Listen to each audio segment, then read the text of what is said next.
நம்ம எல்லாருக்குமே ரொம்ப பரிச்சயமான ஒரு வார்த்தை இன்னைக்கு ஆண்டவர் நினைவுபடுத்தினார். இது உங்கள் மத்தியில் சொல்லி உங்களுக்கு அப்படி ஜெபம் பண்ணி முடிக்கலாம் அப்படின்னு விரும்புகிறேன்.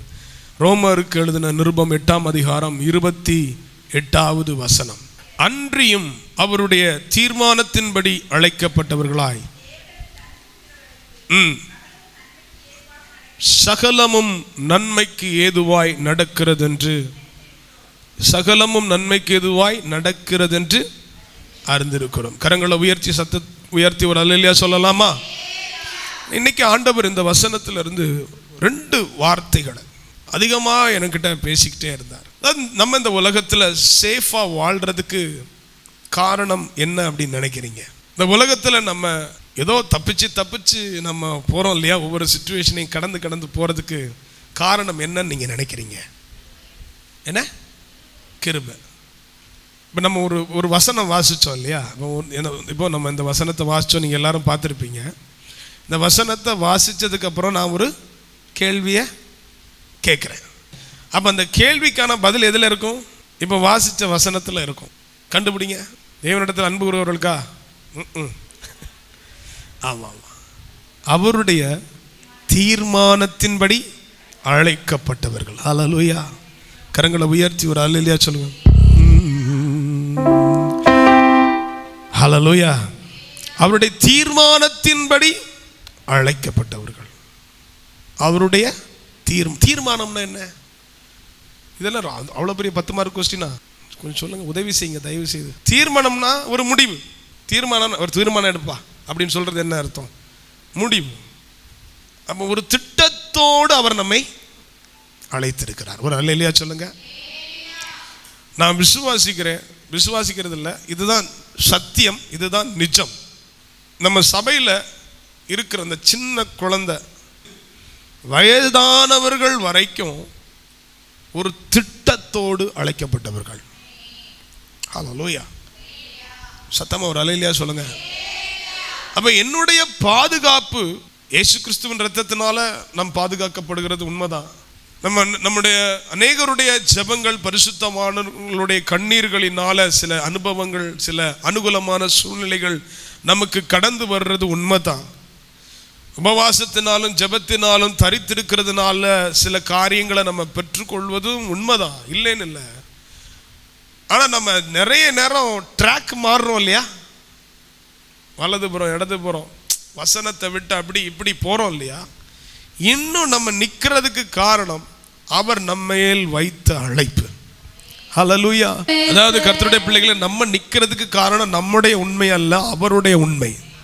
அழைத்தவர் நீரோ உண்மை உள்ளவர். எத்தனை பேர்? அதாவது வாழ்றதுக்கு எந்த தகுதியும் இல்லைன்னு ஒரு ஆள் புரியும் பொழுதுதான் அவனுக்கு தேவனுடைய கிருபையை உயர்த்த முடியும். ஹல்லேலூயா. இந்த இடத்துல நமக்கு நிற்கிறதுக்கு தகுதி இல்லைன்னு யாரால உணர முடியுதோ, ஆமென், ஹல்லேலூயா, அவர் நம்மை நீதிமான் ஆக்குகிறதற்காக அன்றியும் அவருடைய தீர்மானத்தின்படி அழைத்து, சும்மா அழைக்கல. ஒரு கம்பெனியில் ஒரு ஜாப் இன்டர்வியூ நடக்குதுன்னா நேரம்போக்குக்கு இன்டர்வியூ நடத்த மாட்டாங்க. அங்கே ஒரு பெரிய தேவை இருக்கிறதுனால தான் இன்டர்வியூ நடத்துவாங்க. இத்தனை பேருக்கு நான் உங்களுக்கு சொல்றது புரியுது? ஆமென். அப்போ தகுதி உள்ளவர்களை அவங்க என்ன செய்வாங்க? எடுத்து செலக்ட் பண்ணுவாங்க. ஆனால் இந்த பரலோக ராஜ்யம் இருக்கு இல்லையா, தகுதி உள்ளவர்களை அல்ல, அவருடைய பார்வைக்கு பிரியமானவர்களே. நீ என் பார்வைக்கு அருமையானபடியினால், சொல்றத நல்லா புரியணும், நீ என் பார்வைக்கு அருமையானபடியினால். சிலருக்கு வெள்ளையா இருந்தா பிடிக்கும், சிலருக்கு கருப்பா இருந்தா பிடிக்கும், சிலருக்கு புது நிறம்னா பிடிக்கும், சிலருக்கு குண்டா இருந்தா தான் பிடிக்கும், சிலருக்கு ஒல்லியா இருந்தா தான் பிடிக்கும். பல சைஸில் பல ரூபங்களில். ஆமாம், நம்ம எல்லாரும் ஒவ்வொருத்தரும் ஒவ்வொரு ரூபத்தில் இருக்கிறோம் இல்லையா? சோத்ரம். இப்போ எதனால நம்ம துணைகள் நம்மளை திருமணம் பண்ணியிருக்காங்க நினைக்கிறீங்க? அவங்க கண்ணில் நம்ம அழகாக இருக்கிறதுனால. ஆமாவா இல்லையா? பிடிக்கலைன்னா யாராவது, சிலருக்கு அந்த வாய்ப்பு கொடுக்கப்படலை. புருஷனை பார்க்காமலே ஓகே சொல்லியிருக்கிறாங்க, கணவனை மனைவியை பார்க்காமலே ஓகே சொல்லியிருக்கிறாங்க. அது வேறு காலம். ஆனால் பெற்றோருக்கு பிடிச்சதுனால தான் அந்த திருமணம் நடந்துச்சு. ஒரு அல்லையா சொல்ல. அதே மாதிரி நீ என் பார்வைக்கு அருமையான், நீ அழகா இருந்ததுனால அல்ல, நீ தகுதியா இருந்ததுனால அல்ல, ஆமென், நீ உண்மை உள்ளவனா இருந்ததுனால அல்ல, எனக்கு ஒன்ன பிடிச்சு போச்சு. அல்லேலூயா. அவருக்கு என்ன பிடிச்சு போச்சு, அதனால அவருடைய தீர்மானத்தின்படி அழைக்கப்பட்டவர்களாய். அதாவது நான் இன்னைக்கு பண்ற பிரசங்கம் ரொம்ப இம்பார்ட்டன்டான பிரசங்கம். ரொம்ப ரொம்ப ரொம்ப அதாவது என்ன கடந்த நாளில் ரொம்ப உடைத்த ஒரு வார்த்தைகளாகும் உங்ககிட்ட நான் பேசிட்டு இருக்கிறது. அன்றியும் அவருடைய தீர்மானத்தின்படி அழைக்கப்பட்டவர்களாய். தீர்மானத்தின்படி. அப்போ ஒருவனை தேவன் அழைக்கும் பொழுது சும்மா வா, ஞானஸ்நானம் எடு, மாதந்தோறும் பந்தி அமரு, அதுக்கப்புறம் உன் இஷ்டத்துக்கு இந்த உலகத்தில் உனக்கு என்னெல்லாம் பிடிக்குதோ அதைப்படி நீ வாழு அப்படின்றதுக்காக அழைக்கல. ஒரு பெரிய தெய்வீக திட்டத்தோடு அழைத்திருக்கிறார். ஒரு அல்லேலூயா சொல்லுங்க.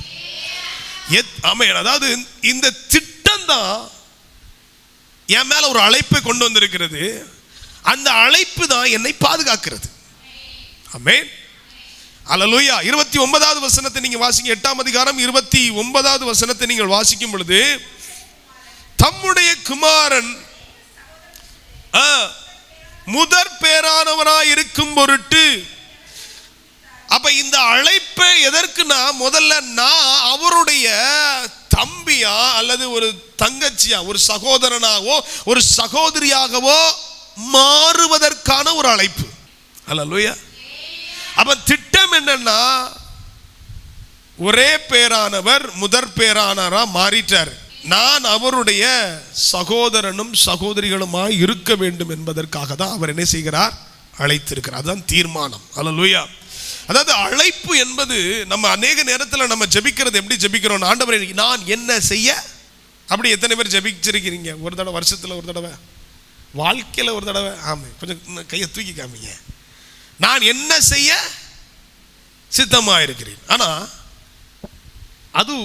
அது ரெண்டாவது அழைப்புக்கு ரெண்டாவது பாயிண்ட் தான். அது முதல் பாயிண்ட் என்னன்னா, நான் எப்படி மாறணும்னு நீங்க நினைக்கிறீங்க, என்னை நீர் எப்படி பார்க்க வேண்டும் என்று அழைக்கிறீர்.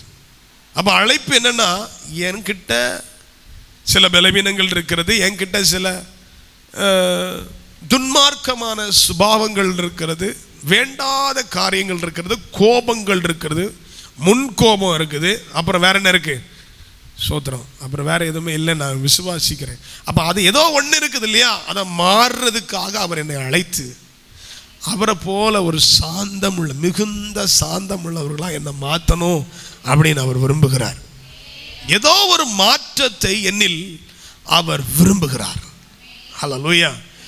ஞானஸ்நானம் எடுத்ததுக்கு அப்புறமும் 10 வருஷம் 20 வருஷம் ஆனதுக்கு அப்புறமும் என்னுடைய சுபாவத்தில் ஒரு மாற்றமும் இல்லை அப்படின்னா, அப்போ நம்ம அந்த அழைப்பில் நம்ம சரியா கவனம் செலுத்தலைன்னு அர்த்தம். ஹல்லேலூயா.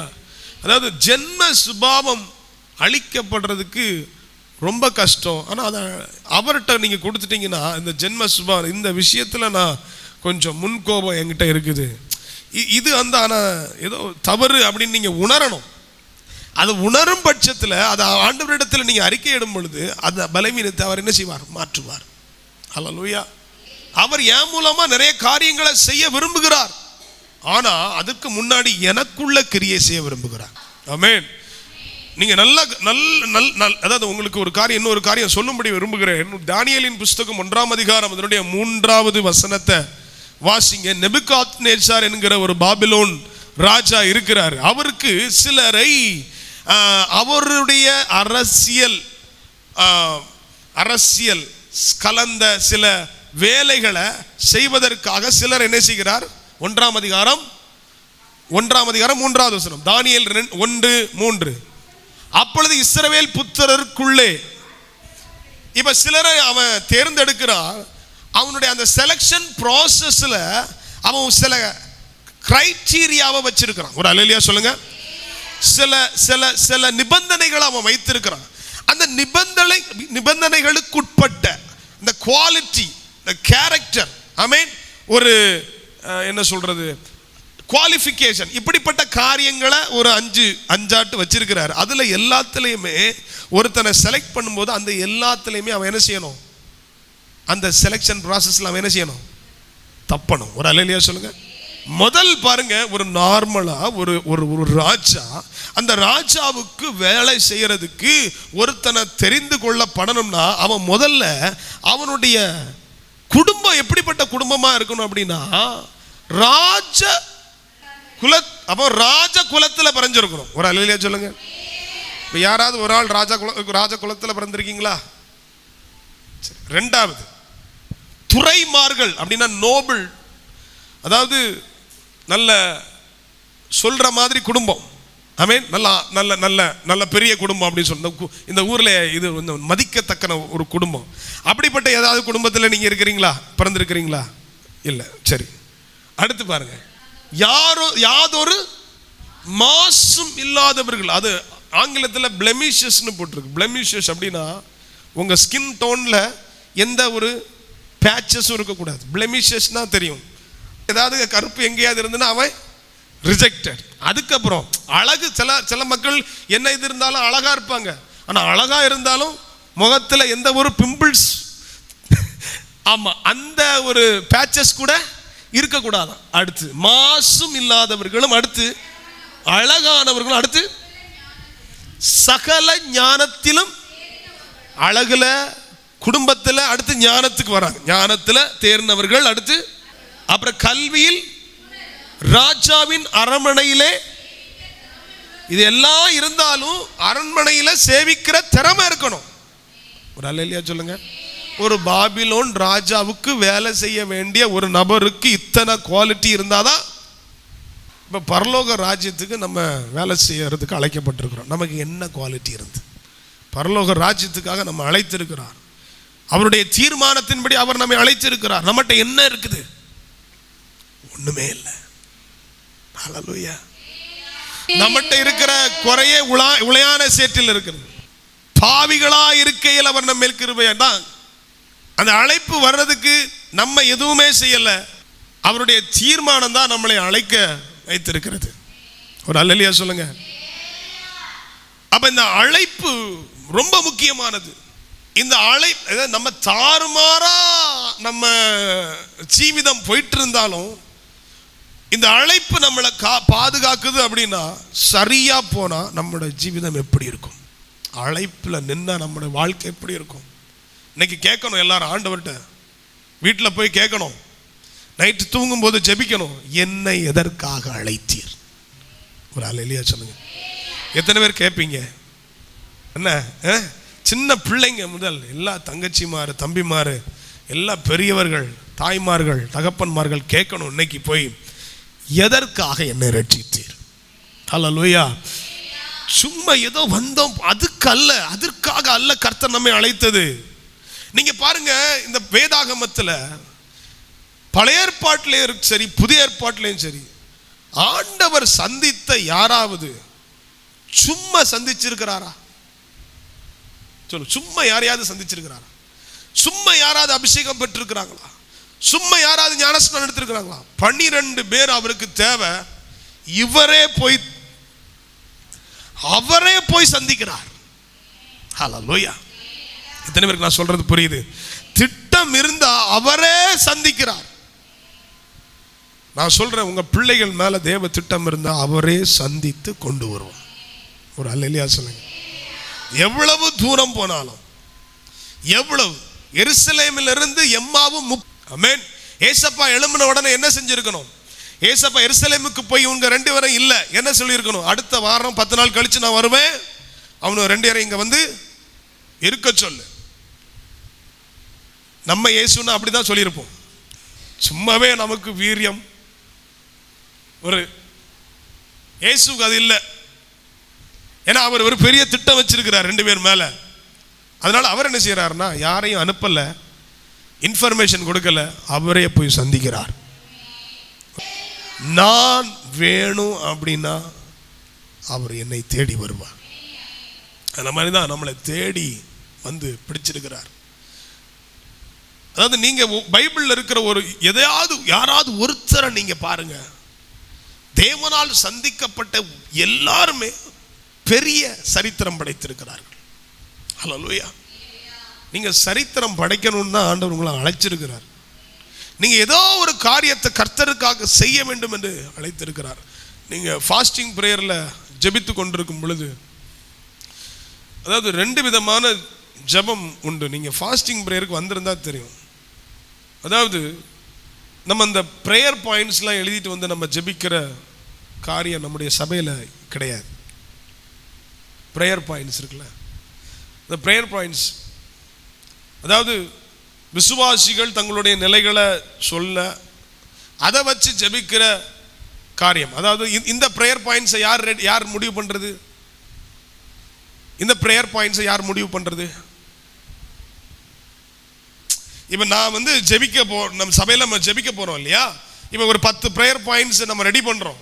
இந்த ப்ரேயர் பாயிண்ட்ஸை யார் முடிவு பண்ணுறது? இது கர்த்தர் கிடையாது, நாம் முடிவு பண்ணுகிறது. நம்முடைய தேவைகள் முடிவு பண்ணுகிறது, நம்முடைய பலவீனங்கள் முடிவு பண்ணுகிறது, நம்முடைய சூழ்நிலைகள் முடிவு பண்ணுகிறது. இது தப்பு கிடையாது. இது ஜெபத்தின் முதலாம் நிலை. 2வது நிலை என்ன தெரியுமா? அவர் நம்மை ஜெபிக்க வைக்கிறது. அவர் நம்மை ஜெபிக்க வைக்கிறது. என் ஜெபத்தையே அவர் முடிவு பண்ணணும். அப்படிப்பட்ட ஒரு அழைப்புக்காக நம்ம அழைக்கப்பட்டிருக்கிறோம். ஹல்லேலூயா. சத்தமா ஒரு ஹல்லேலூயா சொல்லுங்க. தேவைகள் நிறைய இருக்குது, தேவ சமூகத்தில் வைக்கிறேன். அவருடைய இருதயத்தை வெளிப்படுத்தும் பொழுது எனக்குள்ளே அது ஜெபமாய் வெளிப்படுகிறது. ஆமென், ஆமென். அப்ப என்னை ஜெபிக்க வைக்கிறது என் குடும்ப சூழ்நிலையோ, என்னுடைய பொருளாதார பிரச்சனையோ, இல்லை குடும்ப பிரச்சனையோ அதல்ல. அதுக்காக ஜெபிக்க கூடாதுன்னு சொல்லல, அதற்காக அல்ல. நான் அவருடைய இருதயத்தை அறிந்து கொள்ள வேண்டும். சரி, யோனா அப்படின்னு ஒரு தேவ மனிதன் இருக்கிறான். நீங்க அழைப்பை பற்றி மட்டும் ஆண்டவர் எனக்கு உணர்த்தினதை மட்டும் நான் சொல்லிட்டே இருக்கிறேன்.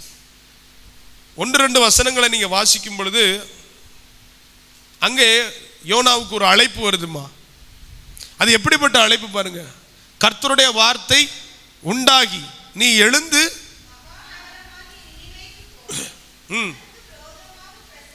சரி, அப்ப ஒரு அழைப்பு வருது. அந்த அழைப்பு ஒரு திட்டத்தோடு வருகிறது. ஒரு அழைப்பு வருது. அந்த அழைப்பு ஒரு திட்டத்தோடு, ஒரு தீர்மானத்தோடு ஆண்டவர் யோனாவை அழைக்கிறார். நல்ல கவனிங்க. இந்த யோனா கிட்ட ஆண்டவர் ஒரு முறை பேசினதோ அவன் செவி கொடுத்தானா அப்படின்னு கேட்டா செவி கொடுக்கல. யோனாட்ட சொல்றாரு, மகா நினிவே பட்டணத்துக்கு, நகரமாகிய நினிவேவுக்கு போய் அதற்கு விரோதமாக தீர்க்க தரிசனம் சொல்லு, 40 நாள் தான் அப்படின்னு சொல்லி சொல்றார். இவன் கிளம்பி போறான். ஆண்டவர் நினைச்சாரு எங்க தான் போறான்? நினிவேக்கு தான் போறான். அங்க பார்த்தா தர்சீசுக்கு போகல கப்பலை பார்த்துட்டு அங்க ஓடிடுறான். அழைப்பு தெரிஞ்சும் வழிமாறி போறான். நான் ஒன்று சொல்றேன், நல்லா கவனிங்க. அழைப்பை தெரிஞ்சு பர்பஸா நீங்க ட்ராக்கை மாத்தினீங்கன்னு வைங்களேன், காலோ கையோ இல்லாம, கொஞ்சம் ராவா இருக்கும், காலோ கையோ இல்லாம, இல்லைன்னா இப்படி ஸ்ட்ரோக் வந்து எப்படியாவது அவர் நம்மளை வச்சு என்ன செய்யணுமா செய்வார். அல்லேலூயா. பக்கம் கையை பிடிச்சி சொல்லுங்க, இப்போ நீங்க ரொம்ப அழகா இருக்கிறீங்க சொல்லுங்க. இப்போ நீங்க ரொம்ப அழகா இருக்கீங்க, கை கால்லாம் நல்லா தான் இருக்கு, எல்லாம் ஒர்க்கிங் ஸ்டேஜில் தான் இருக்கு. அவன் அறிஞ்சு அப்படி போனா அழகா போலாம். இல்லை அப்படின்னீங்கன்னா உங்களை என்னெல்லாம் செய்யணுமோ. அதாவது ஒரு வல்லுனர் சொல்றார், பைபிள் ஸ்காலர் சொல்றாரு, இந்த யோனா வந்து திமிங்கலத்துக்கு வயிற்றுல இருந்தார் இல்லையா, வயிற்றுக்குள்ளே இருந்து வெளியே வந்தப்ப உள்ளே போனது மாதிரி வெளியே வரல அவர். அதாவது அந்த இந்த ஜீரணத்துக்காக சுரக்கிற அந்த இது இருக்கு இல்லையா, அது என்ன பண்ணிட்டான், மொத்த ஸ்கின்னையும் வெளுத்து போக பண்ணிட்டான். புரியுதா? அது அழகு கிடையாது, இந்த அவுஞ்ச தோல் மாதிரி. லிப்ஸ்ல இருந்து எல்லாமே ஒரே கலர்ல. இப்ப யோனா போனா எப்படி போவோம், அந்த பிணம் வந்தது மாதிரி தான் போவோம். இது உயிரோட இருக்குதா, அவிச்சு வச்சது போல போயிருக்கான். ஆமென். அவிச்சு வச்சதை ரெண்டாவது பழசா மாற்றி எல்லாம் அவர் அனுப்பல, அப்படியே தான் அனுப்பினார். நான் சொல்றது நல்லா கவனிக்கணும். அப்படியே தான், அப்படியே தான். ஹல்லேலூயா. ஏன்னா அவர் பிடிச்சா ஒன்றும் செய்ய முடியாது. ஹல்லேலூயா. ஆமென். அதனால தயவு செய்து திட்டத்தை அறிஞ்சினா தயவு செய்து உங்க ட்ராக்கை மாத்தாதீங்க. நான் இன்னைக்கு ரொம்ப ஃபீல் பண்றேன். ஏன்னா சின்ன வயசுல இருந்தே எனக்கு மேல ஊழிய அழைப்பு இருக்குன்னு தெரிஞ்சும் சில நேரங்கள் நான் உலகத்தை எதுக்கு தேடினேன்னா, நம்ம இப்படி எல்லாம் செஞ்சோன்னா அவர் ஊழியத்துக்கு அழைக்க மாட்டாருன்னு தேடி இருக்கேன். அதாவது அவருக்கு என்னெல்லாம் பிடிக்காதோ அதெல்லாம் நம்ம செஞ்சிட்டோம்னா அவர் நம்மளை விட்டுருவார்னு தெரிஞ்சு எனக்கு தலையில் முடியோட போச்சு. உங்களுக்கு பார்த்து எனக்கு முடியோட போச்சு. சோத்திரம். ஒரு ஸ்டேஜில் நான் பாஸ்டர் ஜான்சன் பாஸ்டர் கூட இருக்கும் பொழுது ட்ராக்குக்கு வந்து நம்ம ட்ராக்குக்கு ஏற்ற நட இல்லைன்னா எதை பிடுங்கணுமோ அழகாக பிடுங்குவார். ஒரு சைடு மொத்தமும் பிடுங்கிட்டார். என் புருவத்தில் ஒரு முடியும் இல்லை. அப்புறம் பார்த்து இதுலேயும் ஒன்றும் இல்லை. எனக்கு அப்படி செத்துட்டேன். அதாவது நம்மளை யாராவது பார்த்தா எப்படி பார்ப்பாங்க? அதை நான் என்ன சொல்கிறேன், பெரிய பெரிய வியாதி இருக்கும், உள்ளே இருக்கும், வெளியே தெரியாது. இது நம்மளை பார்த்த உடனே ஒரு மாதிரி பார்ப்பாங்க தெரியுமா, பரிதாபமாக பார்ப்பாங்க. அந்த பரிதாபம் நம்மளை கொன்னுரும். இது போச்சு, இது எல்லாம் போயிட்டு. முதல்ல இது கிடையாது, இது இல்லை ஒன்றும் இல்லை. சொன்ன மாதிரி இப்போ நம்ம யோனாவை பற்றி சொன்னேன்ல, அந்த மாதிரி தான் மொத்தத்தையும் உரிச்சு. அப்போ அதை மறைக்கிறதுக்கு ஒரு கண்ணாடி வாங்கி போட்டுட்டு, புருவம் தெரியக்கூடாதுல்ல வெளியே, அதுக்கு வாங்கி போட்டுட்டு அப்படி கொஞ்ச நாள் நடந்தேன். அதுக்கப்புறம் தான் ஆண்டவர்கிட்ட நமக்கு தெரியும் இல்லையா, எதை விட்டா உருப்படுவோன்னு தெரியும் இல்லையா, பல நேரம் உணர்த்தி இருப்பார் இல்லையா, அதெல்லாம் அறிக்கை பண்ணி அப்பா அல்லேலூயா சோத்திரம். இப்போ ஏதோ கொஞ்சம் கிருபையாய் கண்ணீரில் தயவுனால அல்லேலூயா. நான் சொல்றது உங்களுக்கு புரியுதா? எங்க தொடணுமோ அங்க தொடுவார். உங்க அழைப்பு எப்படி பாதுகாக்குதோ, உங்க அழைப்பு சில பகுதிகளை அழிக்கும். அழைப்பு உங்களை எப்படி பாதுகாக்குதோ அதே அழைப்பு சில பகுதிகளை உடைக்கும். ஆமென். ஹல்லேலூயா. ஆமென். ஏன்னா அவருக்கு நீங்க அவசியம், அவருக்கு உங்க வாலிபம் அவசியம், அவருக்கு உங்க நேரம் அவசியம், அவருக்கு உங்க அன்பு அவசியம். ஒரு அல்லேலூயா சொல்லுங்க. அவரை போல ஒரு அன்பு இந்த உலகத்துல கிடையாது. நீ எந்த மனுஷன்டையும் பழகி பாரு, அந்த அன்பு கிடைக்காது. ஒரு அல்லேலூயா சொல்லுங்க. நல்ல நல்ல நல்ல நம்ம ரொம்ப கேர்ஃபுல்லா இருக்கணும். சில காரியங்களை நம்ம படிச்சு தருவார் ஆண்டவர் சில சூழ்நிலைகள் மூலமா, அப்படி பிடிச்சிடணும். ஆமென். உங்க துணைகளுக்காக நன்றி சொல்லுங்க. ஹல்லேலூயா. உங்க பிள்ளைகளுக்காக நீங்க நன்றி சொல்லுங்க. ஹல்லேலூயா. இதெல்லாம் உங்க அழைப்பை நிறைவேற்றுவதற்காக தேவன் உங்களுக்கு தந்தது. ஆமென். உங்க பிள்ளைகள் உங்க மேல இருக்கிற தேவ திட்டத்தை நிறைவேற்றும். ஆமென். ஆமென். உங்க பிள்ளைகளை கொண்டு நிறைவேற்றுவார், உங்க பெற்றோரை கொண்டு நிறைவேற்றுவார். அந்த அழைப்பு என்ன நினைக்குதோ அதை செய்யும். இந்த யோனா அந்த மகா நகரமாகிய நினிவேக்கு போய் இந்த ஆண்டவர் சொன்ன வார்த்தையை சொல்ல மட்டும் தாங்க செய்யணும். இவனுக்கு அது பிடிக்கல. ஏன் தெரியுமா? ஏன் பிடிக்கல? இவன் சொல்றது நடக்காது அப்படின்னு நிச்சயம். ஏன்னா இவர் இரக்கமும் உருக்கமும் நீடிய சாந்தமும் மிகுந்த பொறுமை உள்ளவர். அப்போ நான் சொல்லுகிற தீர்க்க தரிசனம் நடக்காம போச்சுன்னா எனக்கு என்ன மரியாதை? ஆமென். நான் சொல்றேன் கர்த்தருடைய பிள்ளைகளே, சில காரியங்களை ஆண்டவர் உங்கள்கிட்ட சொல்லும் பொழுது அது நடக்கணும்னு இல்லை, வேற எதுக்கோ அவர் சொல்றாருன்னு நீங்க புரிஞ்சுக்கணும். அவர் தேவையில்லாம எதையுமே நம்ம கிட்ட பேச மாட்டார். அவருடைய வார்த்தை, அவருடைய வசனம் எப்படிப்பட்டதா? 7 தடவை புடமிடப்பட்ட. ஹல்லேலூயா. ஹல்லேலூயா. உங்க சத்தத்துல உங்க காதுல இந்த பிரசங்கம் கேட்டுட்டு இருக்குதுல சும்மா கிடையாது. ஹல்லேலூயா. உங்க மேல ஒரு பெரிய தேவ திட்டம் இருக்குது. அதை நிறைவேற்றுறதுக்கு என்னனாலும் செய்வார். ஆமென். சரீரத்தில் கை வைப்பார், குடும்பத்தில் கை வைப்பார். என்னங்க? சரீரத்தில் கை வைப்பார், குடும்பத்தில் கை வைப்பார். சரீரத்தில் கை வைப்பார், குடும்பத்தில் கை வைப்பார். இன்னொரு குடும்பத்தில் கை வைக்கிறார் பாருங்க. மொர்தெகாய், எஸ்தர். எஸ்தருக்கு அப்பா அம்மா இறந்து போனாங்க. எல்லாருக்கும் தெரிஞ்சதுதான், எல்லாருக்குமே தெரிந்த சம்பவம் தான். எஸ்தருடைய அப்பா அம்மா இறந்துட்டாங்க. மொர்தெகாய் இவளை தன்னுடைய பிள்ளையா ஏற்றுக்கொண்டு, இவங்க இப்பதான் அப்பாவும் மகளுமா சரி நம்ம உண்டு நம்ம வேலை உண்டுன்னு வாழ்ந்துகிட்டு இருக்கும் பொழுது ஆண்டவர் மொர்தெகாயிட்ட இருந்து எஸ்தரை பிரிச்சு கொண்டு போறார். ஒரு அல்லேலூயா சொல்லுங்க.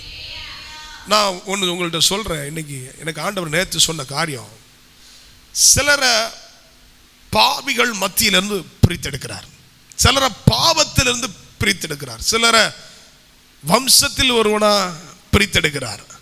ஆனா சிலரை தரிசனம் உள்ளவர்கள் மத்தியிலிருந்து பிரித்தெடுக்கிறார். ஒரு அல்லேலூயா சொல்லுங்க. எஸ்தருக்கு மேல ஒரு தேவ திட்டம் இருக்குதுன்னா மொர்தெகாய் மேலே ஒரு தேவ திட்டம் இருக்கு. ஹல்லேலூயா. ஆனா இந்த திட்டம் உங்க மேல நிறைவேறணும்னா எஸ்தரே நீ மொர்தெகாய் கூட இருந்த நாட்கள் போதும். எப்ப நிறைவேறணும்னா எப்பொழுது எஸ்தர் மொர்தெகாயை விட்டு பிரிக்கப்படுகிறாளோ அப்பதான்.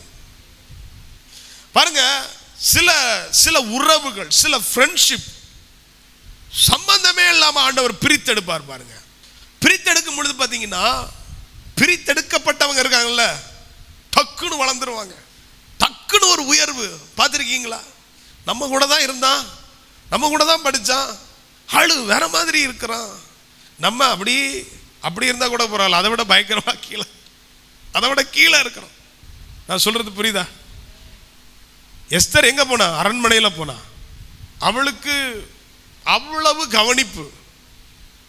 அவளை அலங்கரிக்கிறது என்ன, அவளுக்கு பெர்ஃப்யூம் அடிக்கிறது என்ன, அவளுக்கு ட்ரெஸ் கொடுக்கிறது என்ன.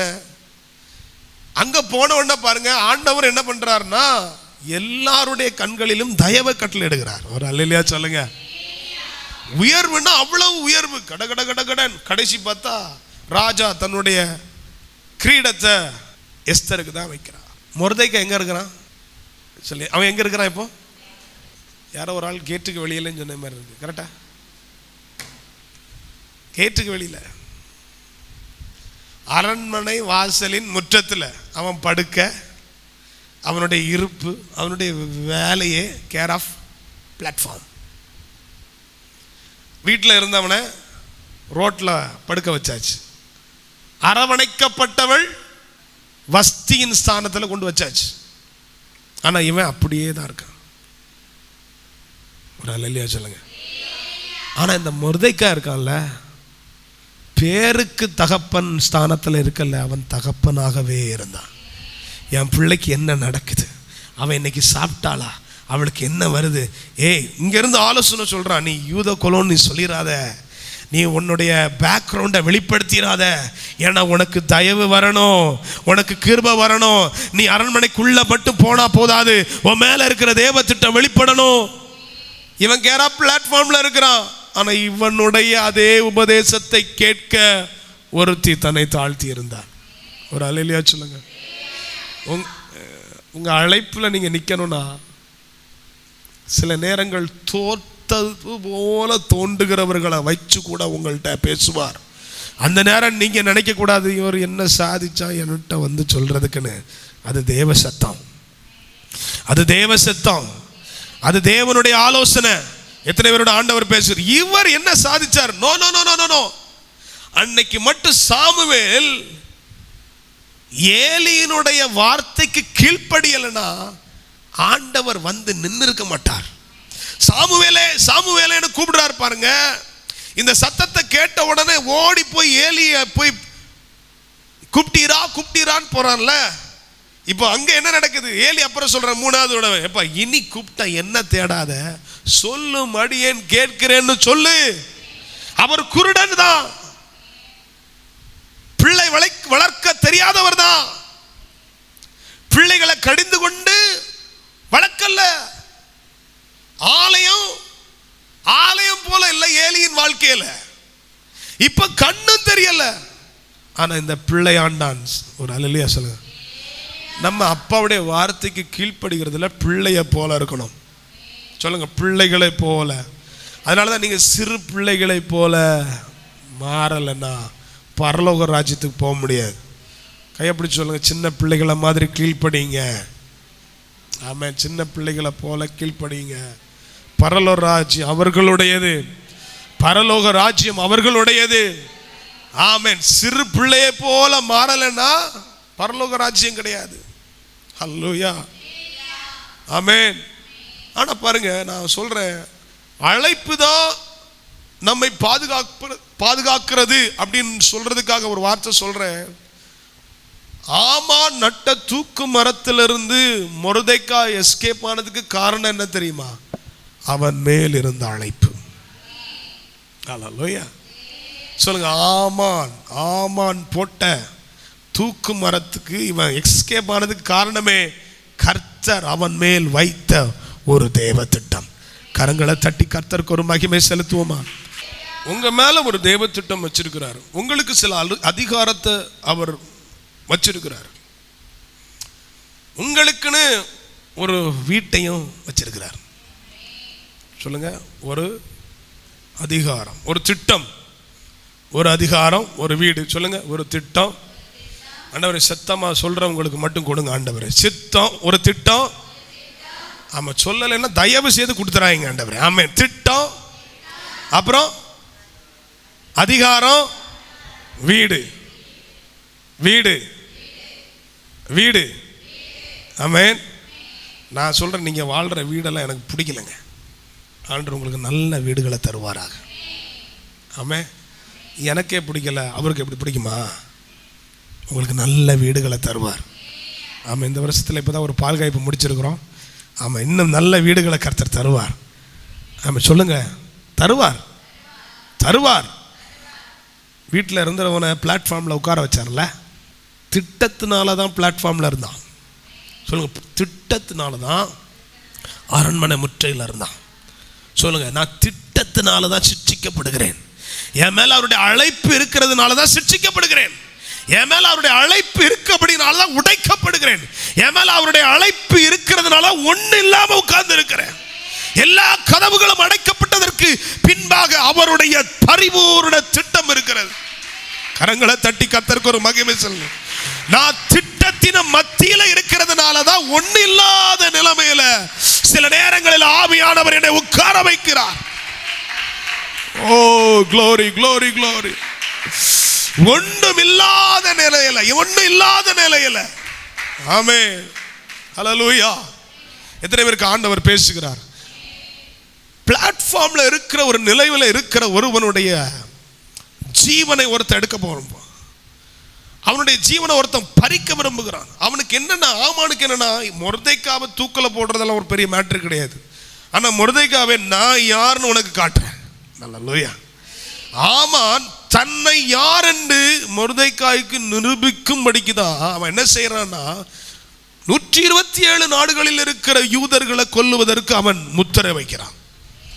3ஆம் அதிகாரம் எடுத்து வாசிங்க. எஸ்தரின் புஸ்தகம் 3ஆம் அதிகாரம் 10வது வசனம்.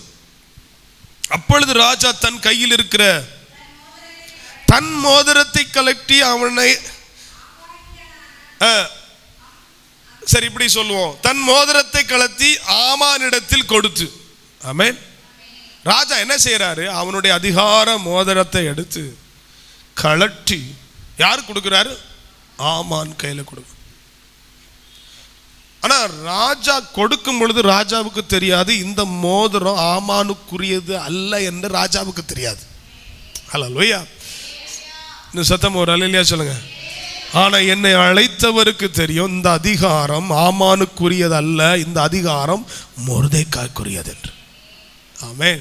இன்னைக்கு யார் அதிகாரத்தில் இருக்கிறாங்க, இன்னைக்கு யார் டிசிஷன் எடுக்கிற உரிமையில் இருக்கிறாங்க, அது கிடையாது. ஒன்னு அந்த ஸ்தானத்தில் கொண்டு வருவதற்கு தேவன் ஒரு திட்டம் வச்சிருக்கிறார். ஆமென். ஒரு டைம்ல நம்ம சொன்ன யாருமே கேட்க மாட்டாங்க. அது அது அது தேவ திட்டம். இன்னொரு டைம் இருக்குது. சொல்லுங்க, இன்னொரு டைம் வச்சிருக்கிறார் எனக்கு. ஆமென். இன்னொரு நேரம் அவர் எனக்கு வச்சிருக்கிறார். ஆமென். 8ஆம் அதிகாரத்தை எடுங்க. 8ஆம் அதிகாரம் 2வது வசனத்தை எடுங்க. ராஜா ஆமானின் கையில் இருந்து வாங்கி போட்ட தம்முடைய மோதிரத்தை எடுத்து அதை மொர்தெகாய்க்கு கொடுத்தான். எஸ்தர் மொர்தெகாயை ஆமானின் அரண்மனைக்கு, ஒரு அல்லேலூயா சொல்லுங்க, கரங்களை உயர்த்தி ஒரு அல்லேலூயா சொல்லுங்க. அந்த பிரேக் ஈவன் பாயிண்ட்னு சொல்லுவாங்க ஆங்கிலத்தில். அந்த டைம் கரெக்டா மீட் ஆகும் பொழுது, கரெக்டான நேரம், குறித்த நாட்கள் வரும் பொழுது அதிகாரமும் வரும், அரண்மனையும் வரும். ஒரு அல்லேலூயா சொல்லுங்க. அது எப்போ வருது தெரியுமா? அந்த திட்டம், அந்த திட்டத்தினால் வந்த அழைப்புல அவங்க பயணிக்கும் பொழுது முறுமுறுக்காம, அவன் பின்வாங்காம, அவன் இருக்கிற நிலையில, ஐயோ இவ்வளோ எடுத்து வளர்த்தேன், இன்னைக்கு உள்ள பாதி பெற்றோருக்கு பிரச்சனை என்ன தெரியுமா? அப்படி பார்த்தேன், இப்படி பார்த்தேன், மீது எல்லாரும் எப்படி பார்த்தாங்க, அப்படி பார்த்தேன், இப்போ மதிக்காம அவன் போன உடனே. ஆனால் இந்த மனுஷன் அவன் உயர்ந்ததை பார்த்து ரசிக்கிறான். சொல்லுங்க, உங்கள் பிள்ளைகள் உயர்றதை பார்த்து ரசிக்கணுங்க. உங்கள் பிள்ளைங்க திறமைசாலியாக இருக்கிறத பார்த்து ரசிக்கணும். நல்ல பெற்றோர் அதான் செய்யணும். உங்கள் பிள்ளைங்க நல்ல ட்ரெஸ் போடுறத பார்த்து ரசிங்க. ஐயா, அதுக்கப்புறம் கல்யாணத்துக்கு அப்புறம் நல்லா ரசிக்கணும் உங்கள் பிள்ளைகளை. ஆமாம், நான் சொல்கிறேன், எத்தனை பேருக்கு புரியுது? நல்ல நல்ல உயர்ந்து இருக்கணும். வாழ்த்துங்க, மனதார பிளஸ் பண்ணுங்க. எப்படி பிள்ளைய ஏற்றுக்கொண்டானோ அவளை ராஜாத்தியா பார்க்கும் பொழுதும் அப்படி ஆலோசனை கொடுக்குறான். ஆமென், ஆலோசனை கொடுக்குறான். எஸ்தருக்கு எல்லா ஆலோசனையும் கொடுக்குறான். எஸ்தர் என்ன பண்றா? ராஜா மோதிரத்தை கொடுத்த உடனே ஆமானுக்கு இடத்தை அப்படியே எடுத்து தகப்பனுக்கு கையில் கொடுக்குறான். அல்லேலூயா. நம்ம ஏறி வந்த ஏணியை ஒரு நாளும் என்ன செய்யக்கூடாது. நமக்கு அதிகாரம் வரும் பொழுது நன்மை செய்ய பழகணும். நம்மை கர்த்தர் உயர்த்தும் பொழுது நன்மை செய்ய பழகணும். ஆமென். அதாவது ஒரு சிச்சுவேஷனில் யாராவது ஒரு ஹெல்ப் பண்ணியிருப்பா பாருங்க, நீங்கள் மறக்கவே கூடாது, பழச மறக்கவே கூடாது. ஊழியத்தில் பழைய விசுவாசிகளை மறந்துக்கவே கூடாது. ஆமாம், ஆமென், அல்லேலூயா. ஆமாம், உங்கள் தாய்மார்களை நீங்கள் மறக்கவே செய்யாதீங்க, உங்கள் பெற்றோரை நீங்கள் மறக்கவே செய்யாதீங்க. ஆனால் அதே நேரத்தில் ஒரு பேலன்ஸ்டாக இருக்கணும். அழைப்பு இவனுக்கு என்னெல்லாம் கொடுக்குது? பாதுகாப்பை கொடுக்குது, அதிகாரத்தை கொடுக்குது, அரண்மனையை கொடுக்குது. இன்னைக்கு கர்த்தருடைய பிள்ளைகளே, இந்த அழைப்பு நம்ம மேலே இருந்துச்சுன்னா பரலோகமே நம்ம மேலே தான் கருத்தாக இருக்கும். பரலோகமே நம்ம, ஏன் தெரியுமா? இவனுக்கு விரோதமாக அவ்வளவு திட்டங்கள் நடக்கிறது, அவ்வளவு பிரச்சனைகள் நடக்குது. யாருக்கு மேல அழைப்பு இருக்கோ அவங்களுக்கு விரோதமா வானத்தின் பொல்லாத சேனைகளே கிரியை செய்து கொண்டிருக்கும். அப்ப அவர் மிகவும் விழிப்பாய் நம்மை பாதுகாத்து கொண்டிருக்கிறார். அல்லேலூயா. ஆனா நானும் நீங்களும் அழைப்புல நிக்கணும்ல. எத்தனை பேர் விரும்புறீங்க இந்த அழைப்புல நான் நிக்கணும்? அப்ப அழைப்புல நிக்கிறவர்கள் சில நேரங்கள்ல கீழ்ப்படியாததுனால சரீரத்தையும், கீழ்ப்படிதலா இருக்கும் பொழுது சில பிரிவினைகளையும் அவர் உண்டு பண்ணுகிறார். ஏன்னா எஸ்தர் மேல இருக்கிற தேவ திட்டமும் நிறைவேறணும், மொர்தெகாய் மேல இருக்கிற தேவ திட்டமும். எல்லாரும் தேவ சமூகத்தில் எளிமை நிற்கலாமா? எல்லாரும் கண்களை மூடி கரங்களை மேல உயர்த்தி, அப்பா நாங்கள் இந்த அழைப்பை நாங்கள் அசட்டை பண்ணுறோம். அழைப்பு எதுக்குன்னே தெரியல, ஏதோ வர்றோம் போகிறோம், ஏதோ கடமைக்காக வர்றது போல போகிறோம். நீங்கள் ஆனால் நாங்கள் ஞானஸ்நானம் எடுத்ததுக்கு, நீங்கள் எங்களை இந்த குடும்பத்தில் பிறக்க வச்சதற்கு, இந்த ஒரு சபையில் நீங்கள் எங்களை கொண்டு வந்து வச்சதற்கு ஏதோ ஒரு பெரிய திட்டம் இருக்கிறது, ஏதோ ஒரு பெரிய திட்டம் இருக்கிறது. ஆமாம், அல்லேலூயா. ஏதோ ஒரு பெரிய திட்டம் இருக்குது. சின்ன பிள்ளைகள்கிட்டலாம் சொல்கிறேன், உங்கள் மேலே தேவ திட்டம் இருக்குது. ஆமாம், ஒரு ஜோனத்து மேலே ஒரு பெரிய தேவ திட்டம் இருக்குது. ஆமாம், ஒவ்வொரு பிள்ளைகள் மேலேயும் தேவ திட்டம் இருக்கிறது. ஆமாம், உங்கள் திருமணத்தில் ஒரு தேவ திட்டம் இருக்கிறது, உங்கள் படிப்பில் ஒரு தேவ திட்டம் இருக்கிறது, நீங்கள் சிலரோடு பழகிறவர்களோடு தேவ திட்டம் இருக்கிறது. ஆமாம், அந்த திட்டம், அந்த அழைப்பு இந்த நாட்களிலே உங்களை அதிகாரப்படுத்தட்டும். இவ்வளவு நாள் பாதுகாத்தது போதும், அந்த அழைப்பு உங்களை அதிகாரப்படுத்தட்டும். கடல்ல ஒரு கப்பல் போகுது, காற்று அடிக்குது, அலை ரொம்ப அடிக்குது. இது நார்மலா நடக்கிறது தானே. அலை அடிக்கும் போது கப்பல் என்ன செய்யதான் செய்யும். ஆனா தேவனோடு எந்த ஒரு தொடர்பும் இல்லாத புறஜாதிகளுக்கு ஒரு உணர்வு வருகிறது. இதற்கு காரணம் வேற ஏதோ ஒன்று. குடும்பங்களிலே வீசுகிற கொடுங்காற்றுக்கு பின்பா இன்னைக்கு என்ன இந்த மாமியார் மருமக கொடுமை இந்த பிரச்சனை இருக்கு தெரியுமா? இது எல்லா இடத்துலயும் நடக்குது. ஆமாவா இல்லையா? இப்போ திருமணம் முடிகிறது வரைக்கும் சகோதர சகோதரிகளை நல்லா தான் இருப்பாங்க. முடிஞ்ச உடனே என்ன ஆகுது? இது உலகத்துல எல்லாருடைய லைஃப்லயும் அது நடக்கிறது. ஆனா ஒரு கர்த்தருடைய பிள்ளையுடைய அடையாளம் என்ன தெரியுமா? இதுக்கு பின்னால வேற ஏதோ இருக்குதுன்னு நினைக்கணும். அது பில்லி சூனிய மந்திரவாதம் இல்ல. இது ஏதோ ஒரு தேவ திட்டத்தை எனக்கு உணர்த்துகிறதா இருக்கிறது. இது ஏதோ ஒரு தேவ திட்டத்தை எனக்கு உணர்த்துகிறதா. நல்லா இருந்தவர்கள் ஏன் என்னை பகைக்கிறார்கள்? நல்லா போயிட்டு இருந்த படகு திடீர் இந்த இடத்துல ரொம்ப ஷேக் ஆகுது அப்படின்றத நம்ம இது கிளைமேட் சரியில்லை, இது இங்க இருந்து வருது திசை, இங்க இருந்து கீழ்காற்று அடிக்குது, என்ன அப்புறம் வடகிழக்கு பருவமழை, அந்த மாதிரி எல்லாம் ரீசன்ஸ் உலகத்தான் பார்ப்பான். பட் ஆவிக்குரியவன் எல்லாவற்றையும் நிதானித்து அறிகிறவன். ஆவிக்குரியவன் நிதானித்து அறிகிறவன் என்ன செய்யறான் தெரியுமா? கப்பல்ல தூங்கிக்கிட்டு இருக்கிறான். தேவனே அறியாத புறஜாதியார் இதற்கு ஏதோ காரணம் என்று அவர்கள் கருதுகிறார்கள்.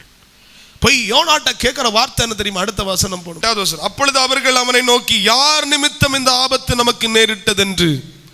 எங்க கடல்ல புயல் அடிக்குது, படகு தத்ததி, கப்பல் ஷேக் ஆகுது.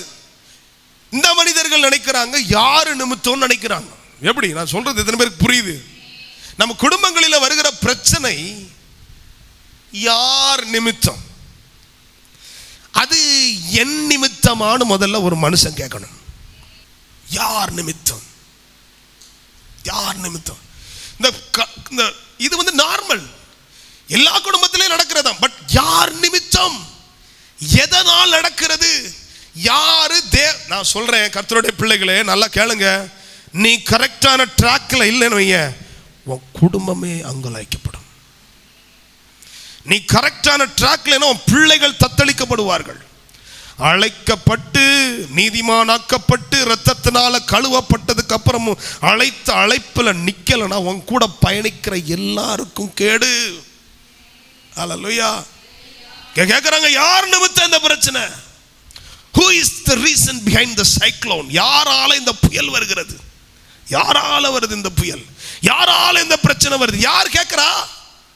அபிஷேகம் பண்ணப்பட்டவன் அல்ல, தீர்க்கதரிசியின் கேள்வி அல்ல, புறஜாதியானுடைய கேள்வி.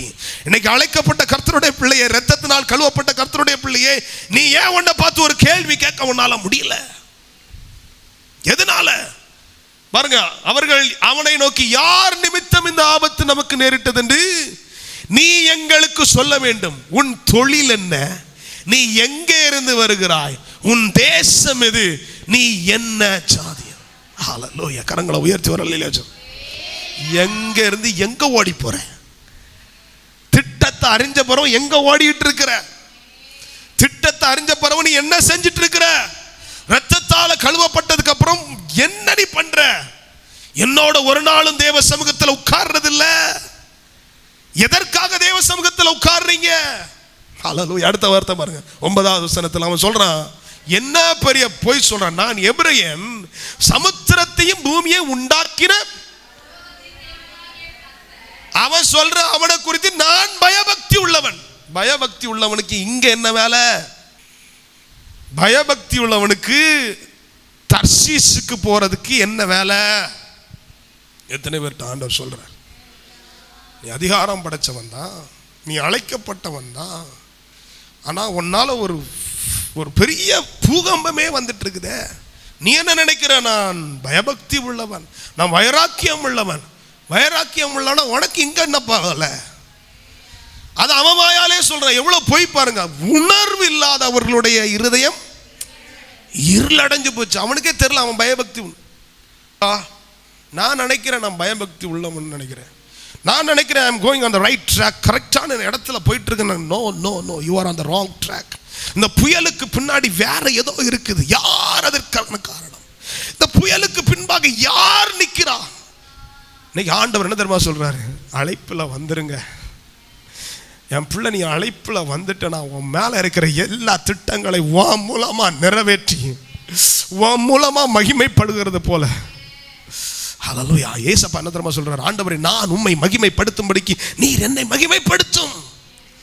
அப்ப நான் அவரை மகிமைப்படுத்துறதுக்கு என்ன தெரியுமா அர்த்தம்? நான் சிலுவையில அறையப்படுறது தேவ திட்டமா இருக்கிறதுனால நான் அதை நிறைவேற்றி நான் அவரை மகிமைப்படுத்துகிறேன். அவர் என்னை மகிமைப்படுத்துவார். ஹல்லேலூயா. எனக்கு பாதுகாப்பை தந்துட்டே இருக்கிற அந்த கிருபை, அந்த அழைப்பு எனக்கு பாதுகாப்பை தந்துட்டே இருக்குது. அந்த அழைப்பு என் குடும்பத்தை பாதுகாத்துட்டே இருக்குது.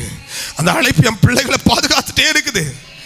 ஆனா பாதுகாக்குது, ஆனா ரொம்ப அலமோதுதுப்பா, ரொம்ப அலமோதுது. பாதுகாப்பா தான் இருக்கிற, பட் ரொம்ப ஷேக் ஆகுது வாழ்க்கை. ரொம்ப ரொம்ப ரொம்ப நெருக்கமா இருக்குது. ஆண்டவர் சொல்றார், நீ திரும்பு, நீ திரும்ப, அப்பொழுது நான் உன்னிடத்தில் திரும்புவேன்.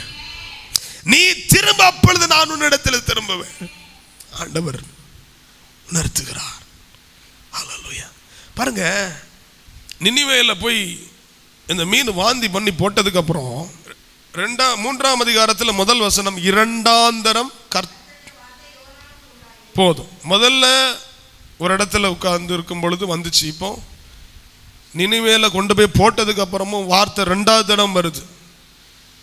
இந்த யோனா இருக்கிறார் இல்லையா, எத்தனை பிரசங்கம் பண்ணாரு நினிவேல? எத்தனை பிரசங்கம் பண்ணாரு? 4வது வசனம் வாசிங்க. ஒரு நாள் பிரயாணம் பண்ணி, ஒரு நாள் பிரயாணம் பண்ணி சொல்ற, இன்னும் 40 நாள் தான் உண்டு, அப்பொழுது நினிவே கவிழ்க்கப்படும். முடிஞ்சு போச்சு. ஒரு பிரசங்கம் அந்த தேசம் முழுவதும் ரட்சிக்கப்பட்டுச்சு. தேவனை அறியாதவர்கள் ஒரு வார்த்தையில கீழ்ப்படுகிறார்கள். இவனுக்கு 2 தடவை வார்த்தை வருது. நமக்கு எத்தனை தடவை வார்த்தை வந்துட்டு இருக்குது? நமக்கு எத்தனை தடவை வார்த்தை வந்துட்டு இருக்கு? நமக்கு எத்தனை தடவை வார்த்தை வந்துட்டு இருக்கு? தேவனை அறியாதவர் ஒரே பிரசங்கத்துல ஒரு பெரிய எழுப்புதல் நமக்கு வாரம் வாரம் வருதே, வாரம் வாரம் வருதே.